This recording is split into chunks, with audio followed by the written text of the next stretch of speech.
Seorang pemilik perusahaan yang bergerak di bidang manufaktur logam mulia melaporkan dugaan penggelapan dana sebesar 13,5 miliar rupiah oleh komisaris perusahaannya.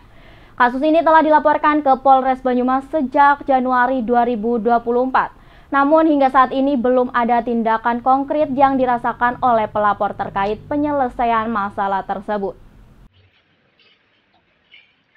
Pemilik perusahaan yang dikenal dengan panggilan Tony datang ke Pusat Bantuan Hukum Peradi SAI Purwokerto dan meminta bantuan hukum pada November 2024. Tony menyatakan telah menyerahkan semua bukti yang diperlukan kepada penyelidik.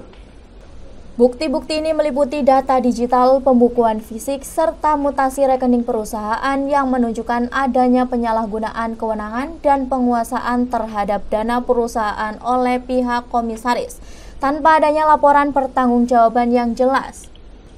Tony berharap kasus ini segera diselesaikan secara adil agar kerugian besar yang dialami perusahaannya bisa ditangani dengan tuntas. Tony juga akan melakukan upaya hukum akan ditempuh melalui jalur pidana dan perdata jika penyelesaian kasus ini mengalami hambatan.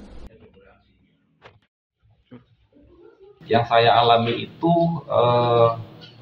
adanya penggelapan di perusahaan saya, penyalahgunaan kewenangan. Jadi seluruh dana perusahaan itu dikuasai oleh komisaris. Dan itu sampai hari ini tidak ada laporan maupun juga pertanggungjawaban terkait dana-dana tersebut.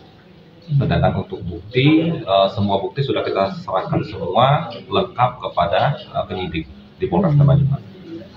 Di Polres pidana, nanti kita juga akan tuntut perdatanya.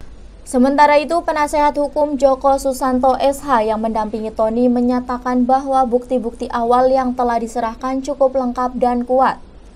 Kasus ini sebenarnya dapat ditangani dengan cepat dan profesional. Namun ia menyayangkan belum adanya surat pemberitahuan perkembangan hasil penyidikan dari kepolisian yang seharusnya diterima oleh pelapor sesuai prosedur.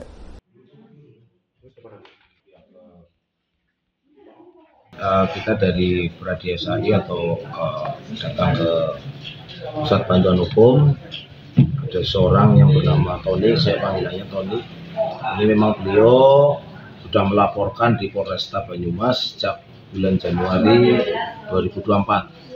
Nah, kelihatannya dari kasus yang ada ini adalah relatif mudah karena data, bukti permulaan yang cukup, sudah kooperatif klien kami menyampaikan kepada penyidik. Namun sampai dengan detik hari ini saya nanyakan SP2HP pun belum pernah diberikan.